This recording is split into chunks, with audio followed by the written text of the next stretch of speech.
All right. So, hello. Welcome to Coaching with Leticia. I'm your host, Leticia, and I'm thrilled to have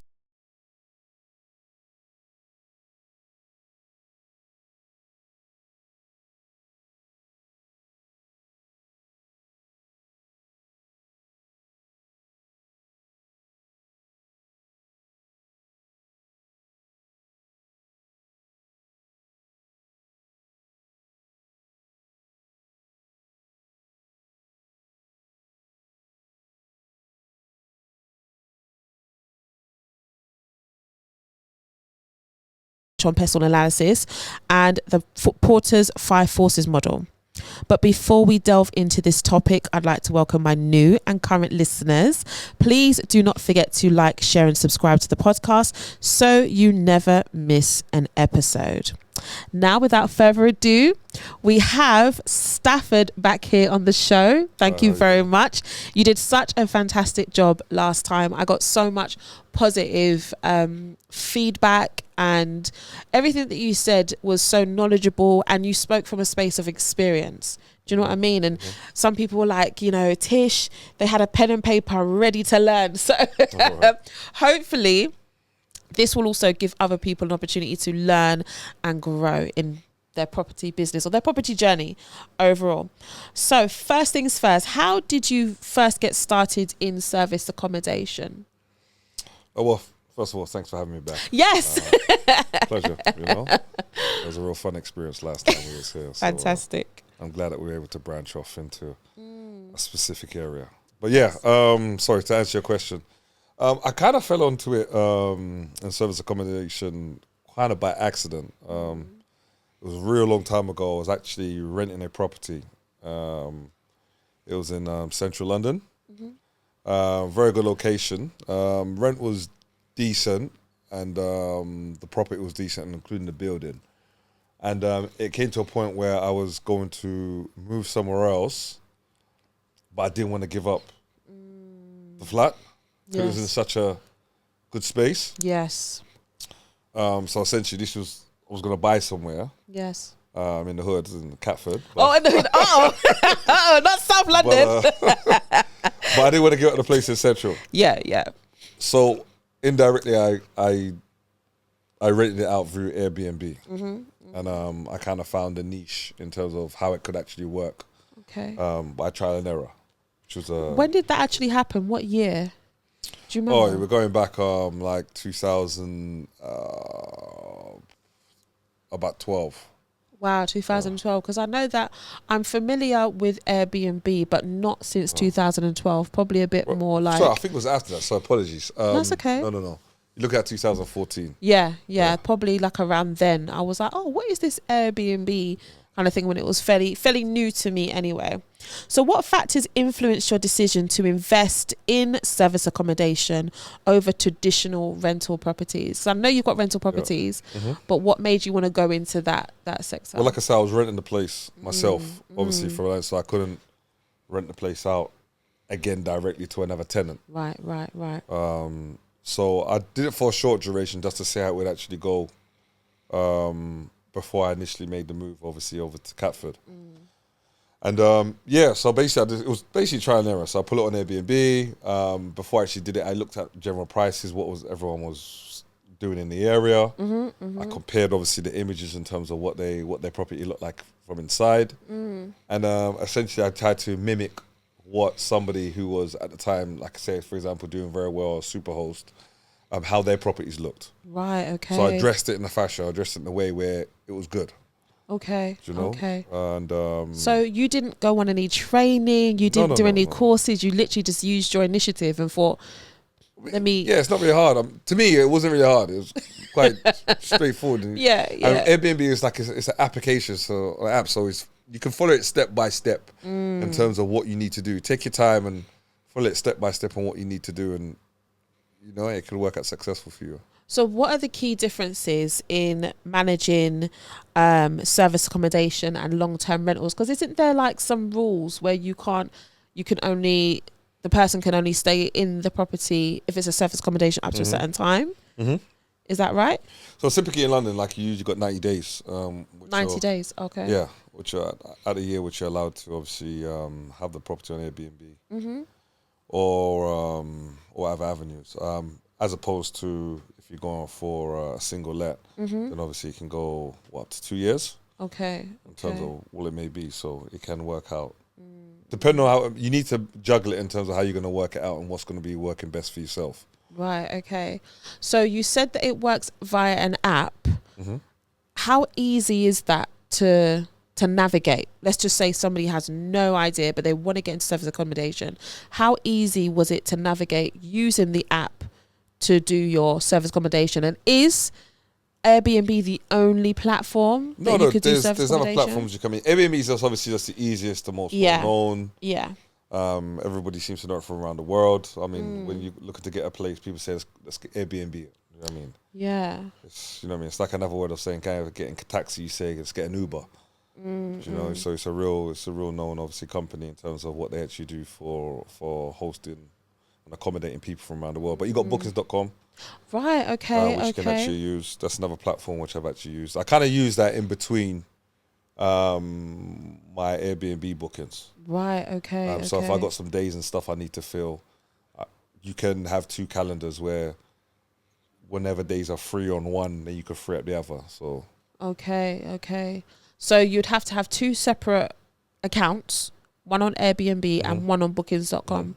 And then you, as the landlord, will have to decide what you have available. And then there's an application, there's also a calendar where you could implement both bookings on there. Oh, is it? So you don't really get confused. That's what because I was like, how would I navigate that? Okay, go on. Keep going. So where you can implement both, so you obviously you don't initially get confused as such like that. But I'm mainly majority of my bookings, over 90% of them come from, on my service accommodation part, come from Airbnb.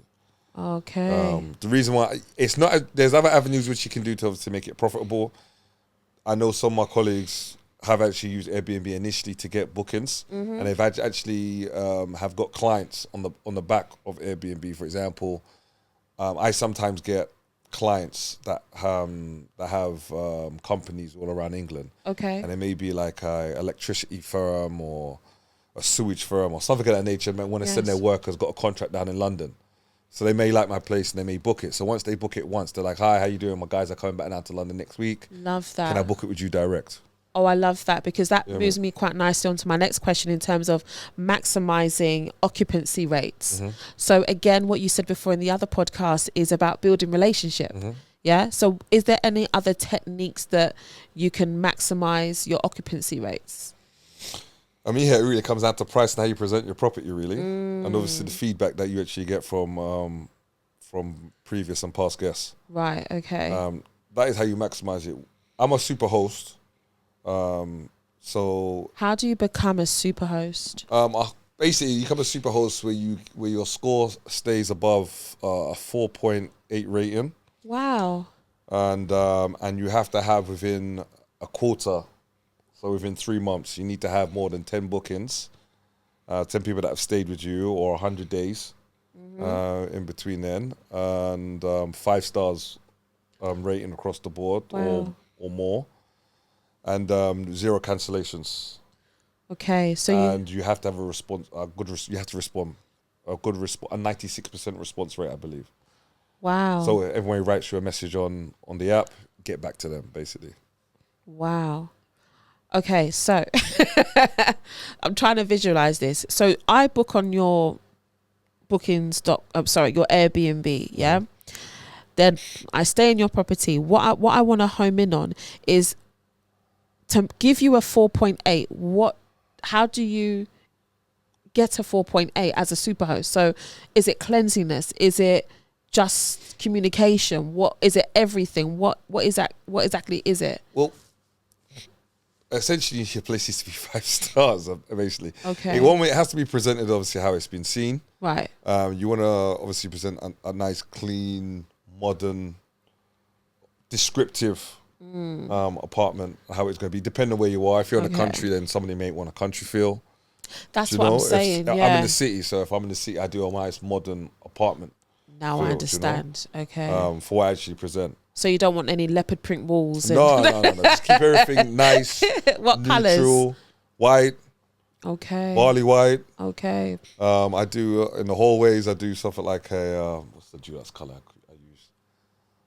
Goose? Is it goose? Goose gray? A nice goose gray in the hallways. Decent bathroom, tiled out. Okay. Nice clean towels, all Right. white. Okay. White sheets. Right. This is the information that I need because what it is, I know it may sound easy for you, but for someone that may consider going into an Airbnb, they might have navy blue towels where you'll be like, you know what, it's best to just have white towels, or it's best to just have, like I said, you can't have leopard print walls. You might have to have white walls. Just what I'm saying, because everyone's taste is different, but you're also accommodating to the area, the city, right? Yes. Yeah, so you're accommodating to that kind of level style, kind of fashion. So take me through it. So you're having grey walls, white furniture. What furniture? All right. You want to keep everything as neutral as possible. Right. To be real with you, the best place to go if you are going to look to do something is IKEA.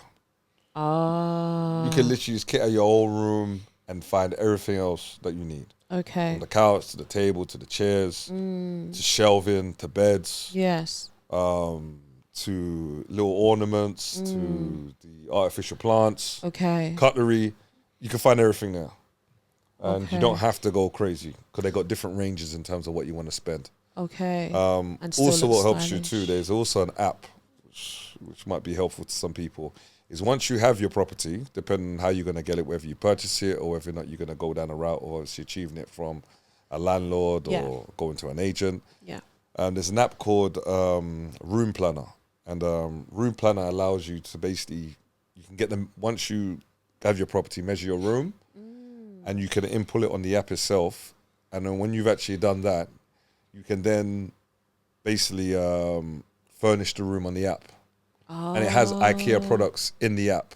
I see. That's so clever. when you actually put it in there, not only that, when you actually do all that and you map it out yourself, you're sort of like you're an architect yourself. I love When it. you actually do that, you can actually do like a 3D view.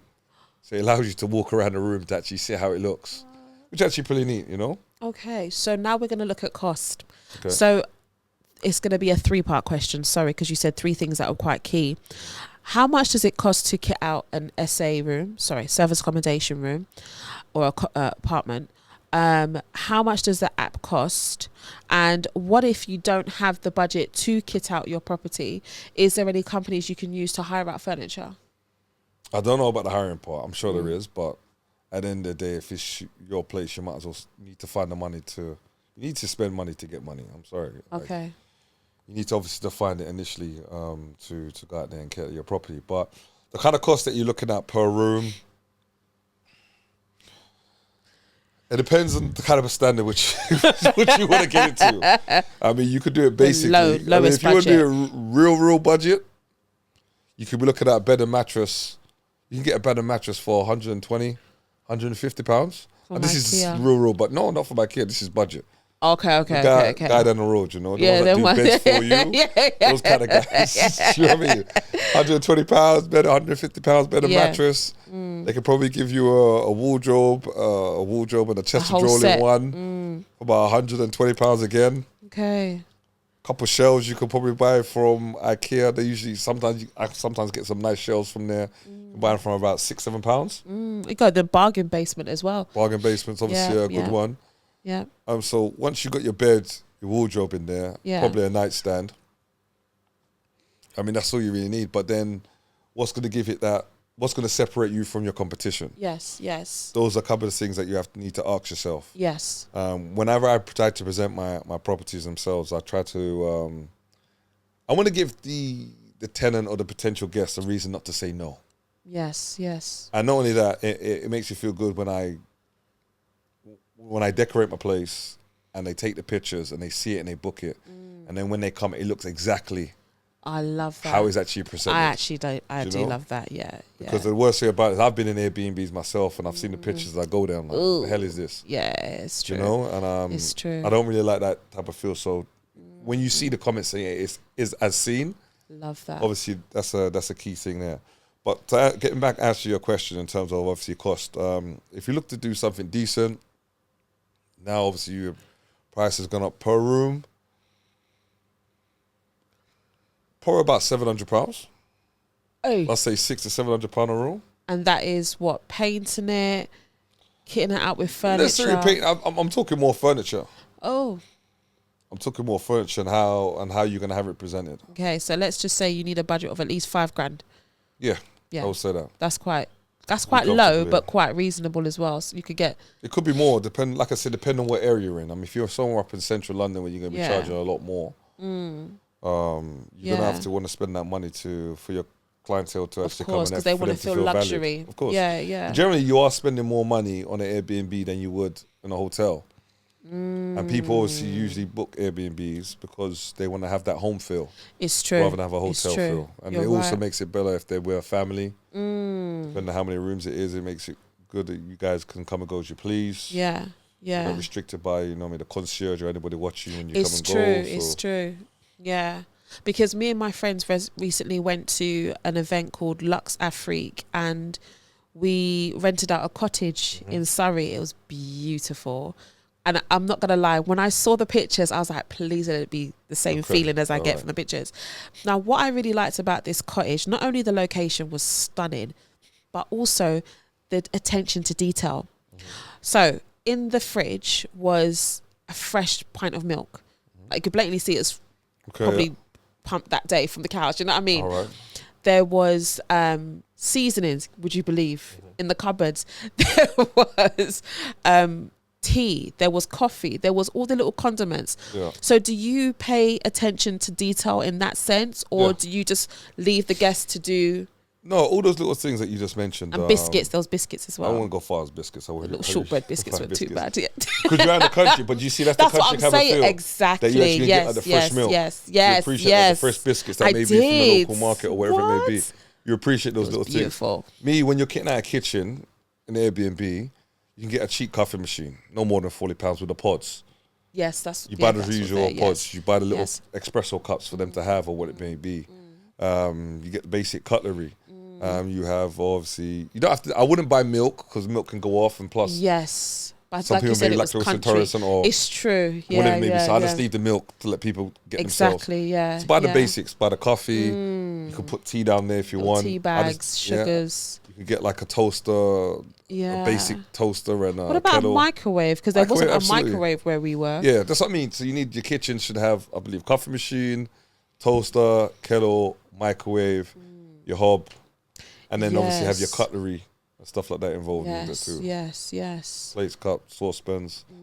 So if somebody wants to come there and bake, I even provide baking stuff. So if you want to come there and bake, Really? go I there just come and stay at bake. your place. No, it's almost like a home. So there's That's some so people who's dope. actually had a few of my places and they've actually stayed for a long duration.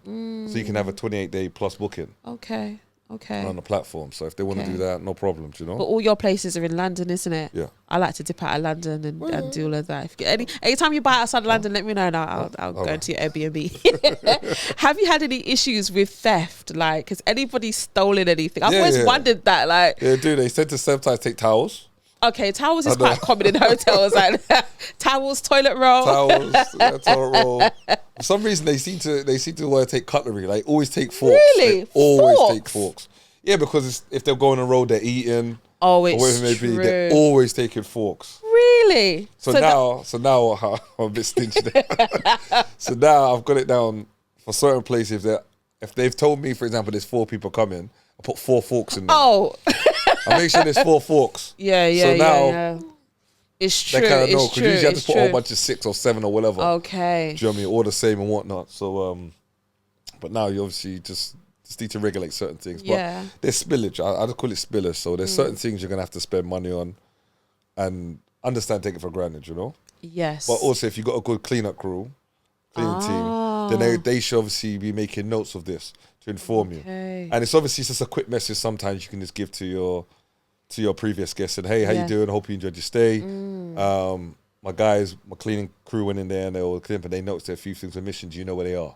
So give them an opportunity okay. to come clean. Even If they for can- towels. Yeah, for little things, you know what I mean? Depending on what it is. Do you know what I mean? Okay, Really depending okay. on what it is.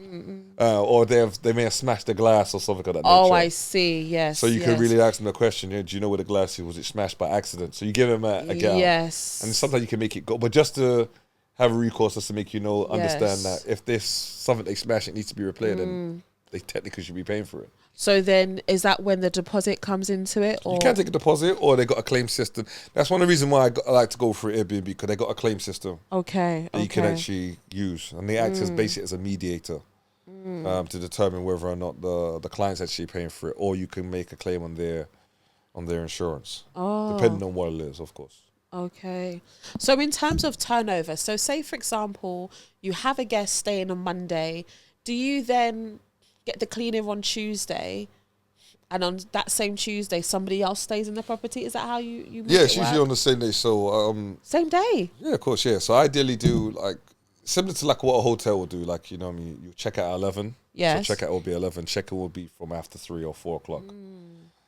In between that, it shouldn't take you, depending on how somebody's staying, it shouldn't take a cleaning crew more than 3 hours to turn around a place. Okay, yeah. Because you should be vetting the place. There should be no parties going on. True. You've got house rules that you can actually lay out Okay. within your listing, and then you can actually send to your guests so they can read beforehand, because they also have a set of rules that they have to abide by with Airbnb. So it providing that you communicate that across, then the place should be left in relatively good condition, where it shouldn't take more than 3 hours for someone to prepare the place. So you're just talking about dusting down, maybe mopping, hoovering, changing the bed sheets, washing, setting a new set of towels out. So sorry, how then does one wash the towels? Like, do you Sure, get wash your machine. cleaner? Yeah, but do you have a washing machine inside the property? Yeah, washer dryer. I have that. Oh, okay. So you don't have to go like to a laundrette. Well, you could do, but what is it? It's just basically it's there for the property itself. If the guests want to use, they can use it. But also it helps obviously with washing, because if you're gonna wash, like, you usually have more than a set of bed sheets. Ideally, you would have 3 to 4 sets of each bed sheet for each room Right, that you're actually in, and obviously towels you need to double up right, the towels. right, So right. usually you wash them there. You could carry them home to dry, or you go down to the laundrette to dry them out. It takes 10, 20 minutes, and then So you bring don't them let back. the cleaner do it? That's what I mean. That's what they Right, ideally so you do. don't do that. The cleaner does it. Ideally Okay. do, yeah. So yeah. Okay. All right. Okay. Now I'm building a picture. Right. So what criteria do you use when selecting a location for a serviced accommodation property? So what do you think about? The key thing about obviously location is obviously how do you get into central London? Because majority of my guests are people that need to get into central London, Okay. because they're usually visiting. Right. It's very rare okay. that you'll find somebody to say, hi, I got family staying in the local area. I need to do this. Or I'm coming down for a wedding in a local area. Can I come down? It's mainly guests visiting from abroad. So the key thing about it, you want to be with it at least door to door, 30 to 40 minutes away from central London. Door to door. Okay. Okay. Leaving the house, going down to the station, getting on a train, Okay. reaching central London. Yes. Yes. So within 40 minutes, ideally. No more than a 10-minute walk away from a station. The majority of the time, these people don't want to be taking taxi. They usually want to be carrying luggage. Yes. You don't want them to be trolling so far. So I'll say within It's true. half a mile of a station, no more than a mile away from a station. Half a mile, I would say max, in terms of a station, in terms of where you actually are. If it's a one-bedroom place and it has a separate living room, I suppose you could get a sofa bed where they could pull it out, where you could get 4 people that actually stay, so you could rent out to a maximum of 4 people. Yes. Yes. If you've got 2 rooms, obviously you could go up to 6, but if you go up to 6, it can get a little bit messy in terms of the number of people coming in there. It can cause more wear and tear on your property. So if you've got like 2 rooms, unless you really want to maximize your money, whatever it may be, then ideally you want to keep it to 2 rooms, 2 people. Yes. Because more than likely, I've had guests where I have 2-bedroom apartments where I've got a sofa bed in there, which I can do it to 6, but I know the guests know they're going to want someone to sleep on that. Yes. Anyway, Yes. Not all the time people are couples. They're usually individuals that are traveling together. So I do get that. I do understand that. And I also provide bedding for the sofa bed if they want to use it too. So that can obviously go down itself. Like extra pillows, extra extra pillows. Yeah, it's all underneath there. You know, extra pillows, the mattress Oh. protector, or the cover for the So sofa. with your sofa bed, are you saying it's a storage sofa bed? Yeah, so it stores the bedding underneath. Oh, Okay, I didn't know that, you know. Yeah, you can get them. I mean, and that's if you want to expand it. So you got it. Just gives you options to do something. So you can sit on the sofa, Yes. or you can have it as a bed, depending on how you want to manage it. Right. So if somebody wanted to have, because I know like with a service accommodation property, it's very different to a HMO. So HMO, house of multiple occupancy, you have to get a license, you have to have 3 bedrooms. Okay. Are you saying with a SA that you can have a 1-bedroom property, have 2 people in that 1 bedroom, and you can also have 2 people on the sofa bed? If that's how you could remember, it's just a short duration. It's a short term let. Okay, So interesting. you're not staying there for obviously a long duration. But I know there's new laws obviously come into place where you have to be fire regulated.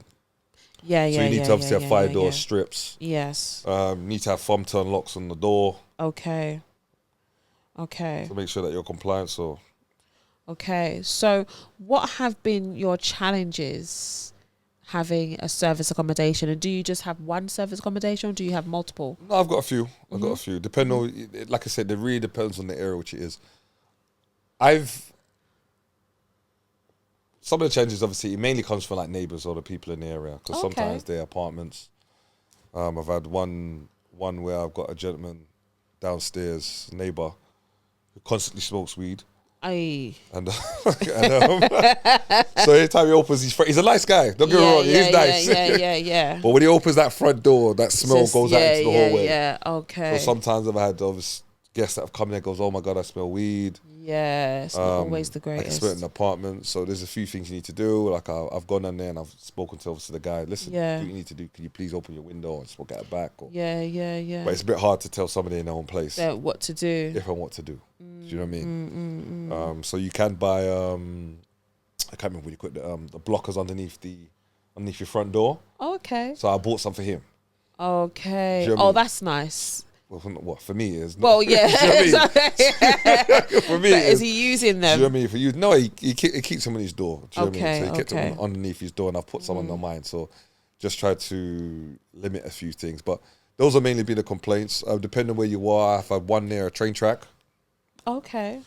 But I've got double glazed windows, so I don't really care any complaint. And plus, too, you make a note, you make people aware within your list and say there may be some undue noise that you may hear. Yes. Obviously, make it clear, say, it's by a train track. Yes, You'd be very clear and open in terms of where you're actually located, so there's no hidden surprises. Okay. But you don't really hear any say. I mean, if you're a city person, you wouldn't notice those type of things. Right, okay. It's mainly like people that may have come from the country where everything's quiet. They're coming to London. But that's nothing you can do. I mean, you're in the city, isn't it? Yeah, so, of course. Yeah. So how do you kind of handle complaints from guests like that? I know you're 4.8, but you can't really do anything. Like I said, or guest inquiries. How do you? The only real issues I've had with people is mainly they've messed up. For example, they've come there with more guests than what they said is going to be booking. Right.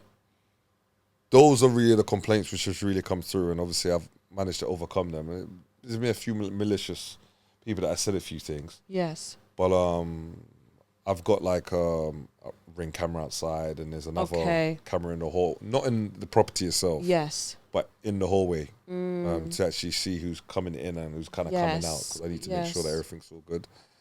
And so if you got complaints, just follow the procedure. Just be very transparent and open. There was one time with a lady, the boiler pressure went low, so it had no hot water. Day she was leaving, I could kind of see where the message was going. She was like, "Oh, I had no hot water. It's such a shame. I had a nice day. Yes. Now I got to leave cold. All right, my bad. To compensate you, I'll give you 20, 30 pounds. Yeah. Apologies. If you're going into town, have lunch on me. You can refund obviously through the app itself. That helps. You know, people appreciate little things like that. Okay. You know. Okay. I'd rather give that up rather than get a bad score. 20, 30 pounds, whatever it may be. There may be some people, no matter what you do, there's no reasoning. So you just apologize and just keep it moving. But you have to weigh up and obviously read the person in terms of asking them what they require. Also, if you are going to give any type of compensation as such, you was going to come to an agreement with somebody, ask them, say, if I was to do this for you, would you mind leaving a 5-star rating? Oh, okay. Yeah. If they say yes, then you've got a gentleman's agreement. Oh, I've never heard of that You term. know? Gentleman's So- agreement. Yeah, well, yeah. I mean, they can leave whatever they want to leave, but if they said they're going to do it, then Be a man ideally, of your yes. word, Yeah. innit? So ideally, you want to communicate everything via the app, Right. so everybody okay. understands It's one transparent. another. Yeah. So, in terms of technology, because I noticed you referring to the app a lot, Mm-hmm. is there any other tools or platforms you use to streamline your operations or bookings and things like that? So, you said bookings.com, you said Airbnb. Is there any other platforms that you use to streamline your bookings, or is it just those two? Just those two. There's no other ones There out are there? other ones out there. I think there's one called Viber, I think, Okay. or Verbal. I can't remember his name. I was going to use that, but the reason why I so heavily lean towards it, it's the fact of you have somewhat a little bit of security. Because if you go on bookings.com, somebody messes up your property, it's up for you to set the policy in terms of deposits, Right. etc., in terms of comeback, and then it's up for you to sort out anything that needs to be done. Airbnb, they got an insurance policy where you could claim up to £1 million of damage as such. Right. Okay. If somebody was to break your rules, Yes. or Yes. damage your property and stuff. Right. Yes. Do you know? So that kind of gives me a little bit more comfort. Yeah, they take a fee. It may take a bigger fee than bookings.com and the rest of them. It gives you peace of mind. However, yeah. Yeah. And that's the key thing. And plus, they got a large platform. It's easy to use. Yes. In terms of communication, they actually introduced some AI technology within the app itself, which is actually pretty good. So you can actually have pre-written messages Oh. in the app. That and then you could title them, for example, if it was like check-in instructions, checkout instructions. I've got one that says review checkout. Okay. So I just send them. They say thank you for staying. I hope you enjoyed your stay. Love that. Take pride in my listing. Please leave us a 5-star rating. Yes. If you do choose to come back, message me directly. I'll give you a discount. I was just about to say, do Those you little offer things, them you know. discounts? Yeah, those like- little things. Yeah. Half the time, a majority of the time, there's only been one person that's only come back to me, booked directly back to me, which has been great. Of course, they could always come back, but it makes people feel valued. Yes. You know, and yes, I it also does. value them Yes, because obviously they yes. give me an opportunity to come book with me. So those are little things you can do, you know. Yeah. You can have things like the Wi-Fi, which is usually a good question. Yes. How far away is the closest supermarket? Yes. How to get to and from the station? How to control the heating if you got like a Nest Yes. camera, if there's like a special thing you need to do for a TV. Yes. If you got like, I don't know, you could have a hot tub inside your property, how to control the hot tubs. These little Yes. things you could obviously just send separate messages for. And you could have them like pre-written. So I was gonna say you could just push the yeah. button to send it. Okay. And it goes through automatically. Do you know? If they was to ask the question, so it saves you a lot of time. So do you have like a booklet when the person arrives and it has that information in there? Like when I've gone to Airbnbs before, or even through bookings.com, whatever, they have like a booklet, and in that booklet it says this is the Wi-Fi code, this is how is that what you have as No. well? Oh, I send it to them in the instruction manual. right. So when they make a okay. booking, then the instruction manual that they can obviously get a baby, it can be sent. But also every single time that they make a booking, I always send a welcome message. Oh. I make it explicitly clear. Please read through the welcome manual, the instruction manual, Right. the house rules basically. So it's like in a PDF document. Yeah, they can go online. They can look at their phone or on their laptop or whatever and read through it. So that way we're both clear in Yes. terms Yes. of where we actually yes. stand. So I remind them to go look at it because it is sent to them and they have got access to it. Yes. But I remind you to go look at just it. refer back to But it. all little things. The main important thing is obviously people they want is the Wi-Fi code. Wi-Fi code is on the fridge. It's on the back of the router. Yes. Yes. Do you know? And Yes. it's also sent to them via email. So you've got 3 forms. Right, terms of where you can actually yes, find it. Yes, because sometimes people log into, when we stayed at the cottage, I logged into the Netflix, but I had trouble logging out of it. I'm not gonna lie. That's technical difficulty on your part then. I know, but I had to go into my laptop and disconnect it from that end, rather than But that wasn't the host's fault. That was your fault. absolutely. Alright, cool. I had to just shut everything down. I was like, just shut down the whole matrix. I was like, what? Because I thought, let me just log in.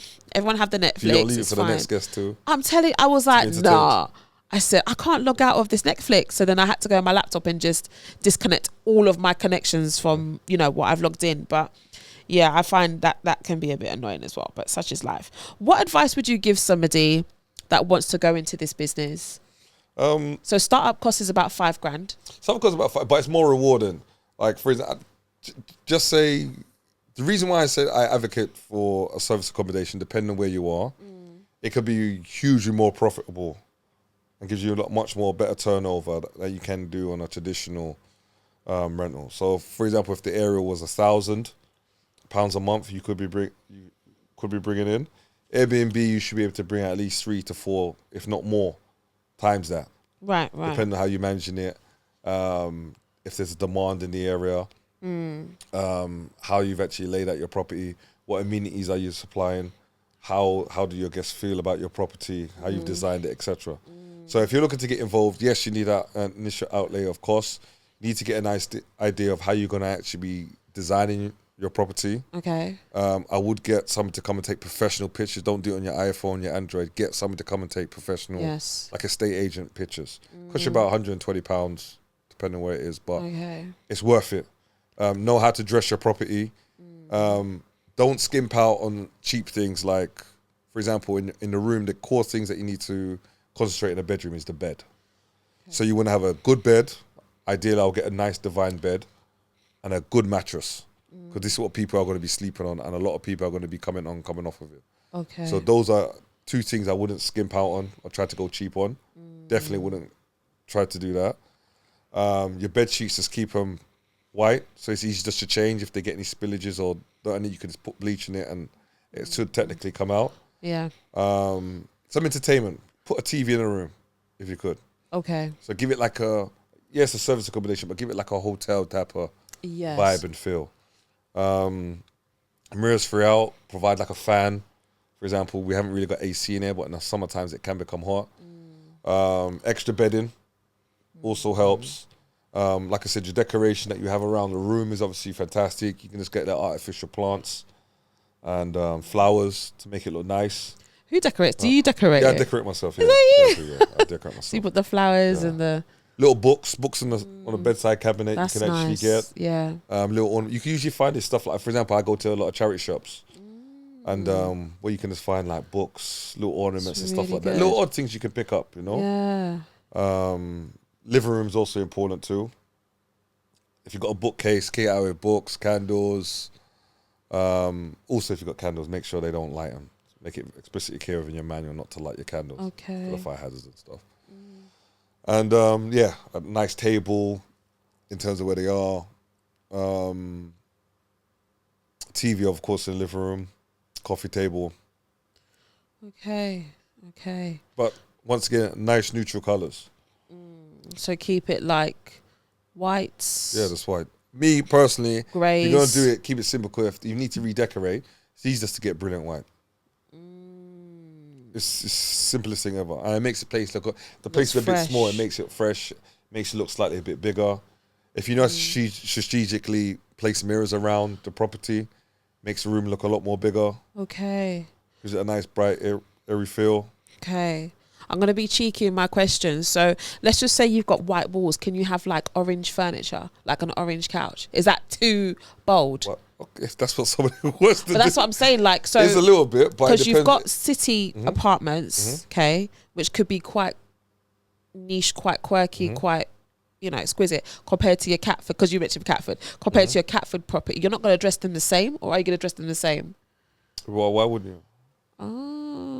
I mean, if you're in London, you're in London. I mean, you're in the city, so why would you want to skimp in terms of where you are, in terms just because you're in Catford versus you're in Holborn, for example? Okay, so you're dressed in the same way. Yeah, just dress them all the same way.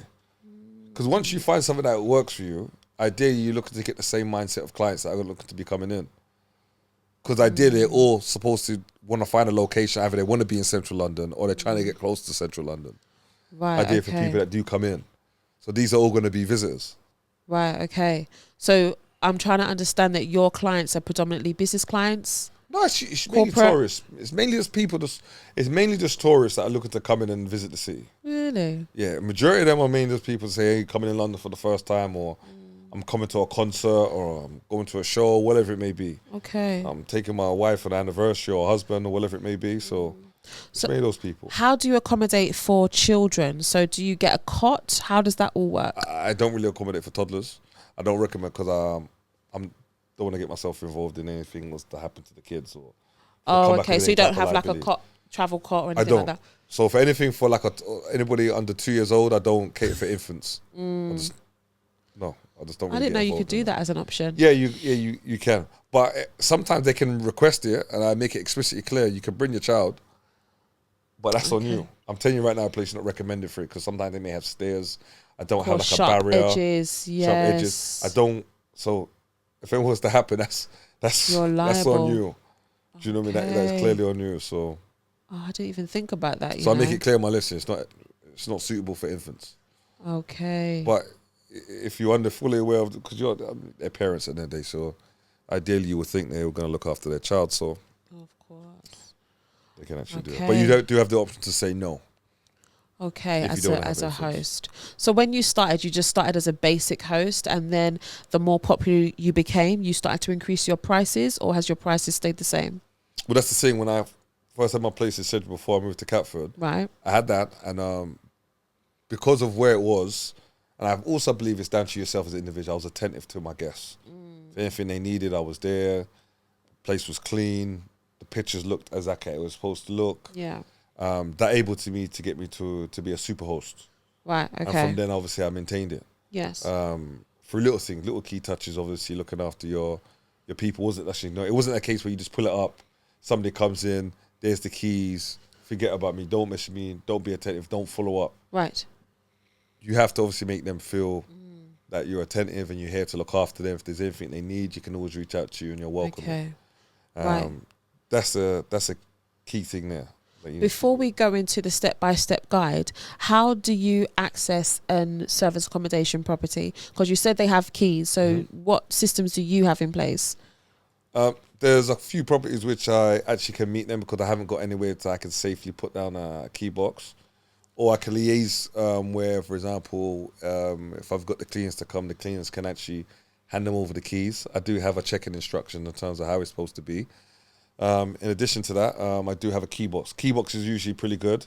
If you do have a key box, they can usually go in there and get the key anytime. Okay. Depending on where your buildings are, they don't usually have a limited time until when they can actually check in. Right. It also can give you access. For example, if you've got like a day free, you could lower the price and somebody may just want to come in for one night. And you could do like 50% off on the night. And then somebody could see it on the app, it comes up and they book it straight away and they can go get the key. Nice. Get paid for that night. So okay. Some money is always better than no money, you know? It's true. It's true. So let's go and just finish on how exactly do you become a service accommodation? Are you a landlord? How does it work? Do you have to buy a property? What's your journey? Well, my journey was I first started while I was renting the place. Right. And I didn't want to give up the property. Did speak to the landlord.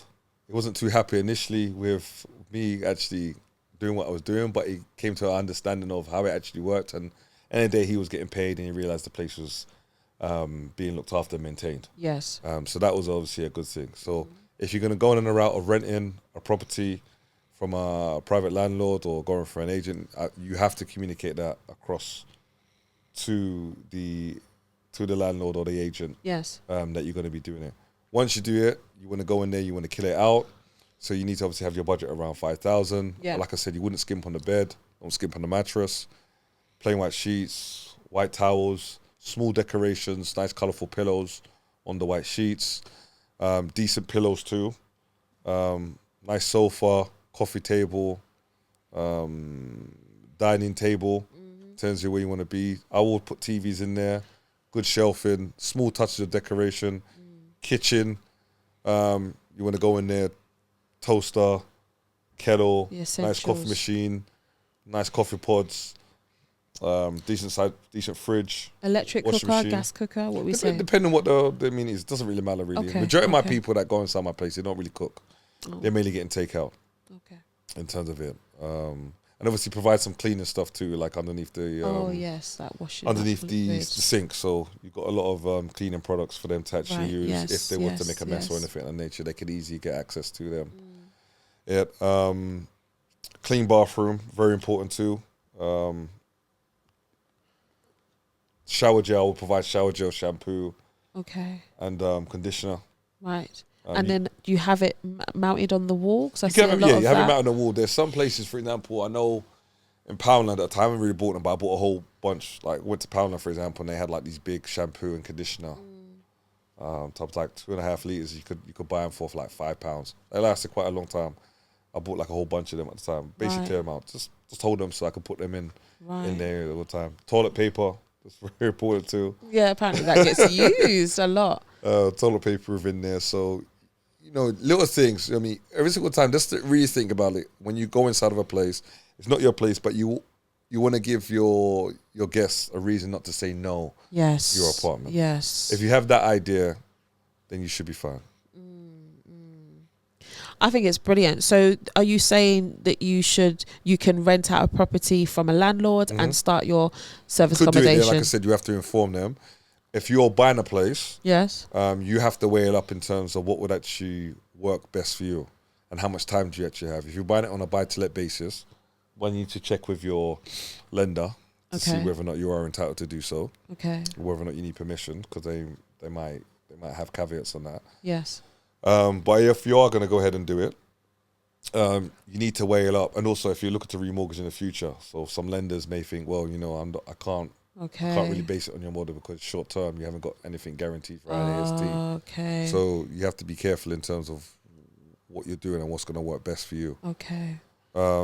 But if you are going to go on that route, cool. Obviously, you should have an idea from looking on various platforms, Zoopla or Rightmoves, in terms of what you can actually achieve to rent out the place. Yes. Then, if your place is popular, you could do a via search bookings or the Airbnb to see in comparable what's in the area and how you could actually, and what type of rates you're looking to get on a nightly basis. Okay. So you need to weigh. I'm therefore in there, and you should do a calculation. Some people, I like to work off a 70% occupancy in terms of what I'm going to be doing. Ideally 65. Yes, yes, yes. 65% occupancy. Yes. And so you take your occupancy, the days that you have within the month, 65% of the days, you multiply potentially what you could get from the average daily rate in the area. If that works out more than what you'll typically get from single AST, then you have to make a decision whether or not you're going to do it. But also, if you are doing a service accommodation, you also have to cover the bills. So all the bills that need to be in your name.